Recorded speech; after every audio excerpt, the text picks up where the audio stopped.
Et bonjour à tous, alors aujourd'hui on se retrouve un petit peu pour la suite de la vidéo que vous avez eue hier, enfin plutôt ce matin, ça dépend quand celle-là sortira. Donc là j'ai avancé un petit peu, donc on est toujours sur la fameuse console rétro qu'on a fait ensemble dans la vidéo. Là j'ai pu avancer sur une partie qui me manquait pas mal, c'était des plateformes pour bornes arcade. Donc il y en a deux, il y a la Neo Geo et la MME.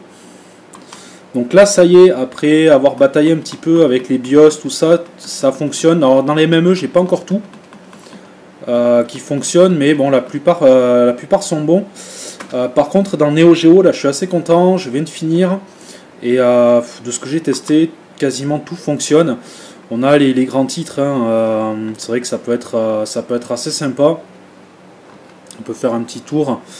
Voilà, on a 2020 Super Baseball, pardon, Aero Fighter, les Alpha Mission, Art of Fighting. Alors j'ai toujours des petits bugs, alors je pense que c'est la manette, c'est vrai que ça revient un petit peu dans les menus comme je vous avais parlé dans l'autre vidéo. Alors des fois ça va et d'autres fois c'est un peu galère. Donc voilà, on a les doubles dragons aussi qui sont sympas.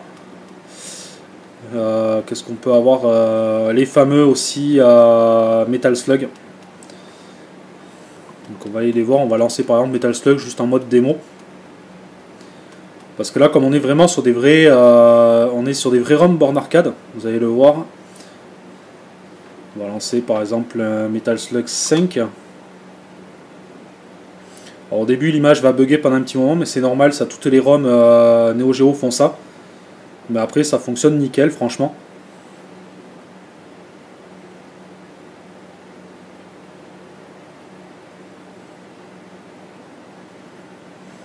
Voilà, donc là vous pouvez voir, on a vraiment comme sur les bornes arcade, je vous dis donc d'insérer la pièce.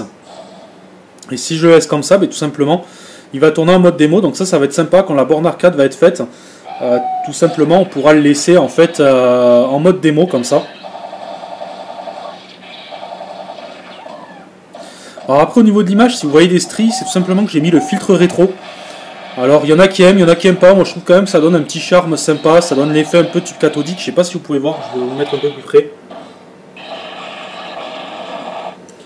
Voilà, je sais pas si vous verrez en vidéo, mais c'est plutôt sympa. Donc ça, vous voyez un peu tous les jeux Neo Geo, on peut les laisser tourner comme ça. Hop, on va quitter. On va en mettre un autre. On peut les laisser en fait en mode démo. Donc ça, c'est vraiment excellent pour tout ce qui est borne arcade, quoi.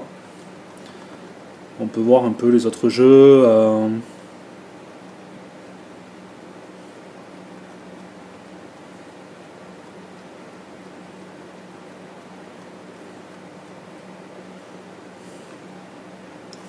Voilà, les jeux de combat qui peuvent être vraiment sympas en 2 joueurs.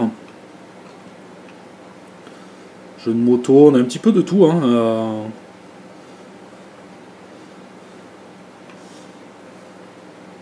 Et après, voilà, tous ces jeux-là, en fait, si je les lance, c'est ça qui est, voilà, ça va. Celui-là, c'est pareil. Si je veux, il va rester en mode démo. Alors, il y en a, le cycle est assez court. Vous avez 20 secondes et ça repart au début. Il y en a d'autres, c'est beaucoup plus long. Mais bon, c'est vraiment sympa parce que vraiment dans un concept borne arcade, vous allez vraiment pouvoir la laisser quand vous jouez pas en démo, en fait, tout simplement. Et la personne qui veut jouer, en fait, a juste à appuyer sur Select pour ajouter une pièce, en fait, tout simplement. Ça se fait, donc quand vous voyez là, insérer une pièce, ça va rester en mode démo. Tant qu'on n'appuie pas sur Select, il va faire défiler. Dès qu'on appuie sur Select, en fait, ça va faire un ajout de crédit. Et on va pouvoir jouer, en fait, tout simplement.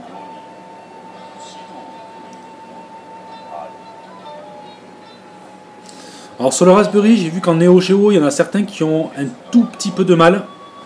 Celui-là, il a l'air d'accrocher un peu. Après, j'ai vu que certaines cinématiques étaient comme ça. Là, par exemple, vous voyez, si je fais Select sur la manette, tout simplement, là, voilà, je viens d'ajouter un crédit, je suis prêt à jouer. Là, il me dit d'appuyer sur Start et le jeu va démarrer. Là, donc, on a d'abord la petite explication. Et donc ça, c'est voilà, c'est plutôt pas mal. Donc ça, c'est sur tous les Neo Geo. Tous les Neo Geo fonctionnent comme ça, c'est vraiment typique pour de la borne arcade. Donc moi c'est ce qui était extrêmement important. Sur cette console là, voilà, je voulais qu'on ait du NES, Super NES, tout ça fonctionnel. Par contre pour la borne arcade, il me fallait vraiment du vrai jeu arcade. Donc MAME c'est pas mal. On trouve pas mal de bonnes références, les Arkanoid, les Pac-Man, un peu tout ça. Par contre, c'est vrai que c'est une vraie galère à configurer. Neo Geo, ça a été un peu la bataille, mais en fait, il suffit tout simplement de trouver des dossiers déjà un peu tout prêts avec les BIOS. Et là, l'avantage, c'est que j'en ai, je crois, 192, et les 192 sont totalement fonctionnels. Voilà.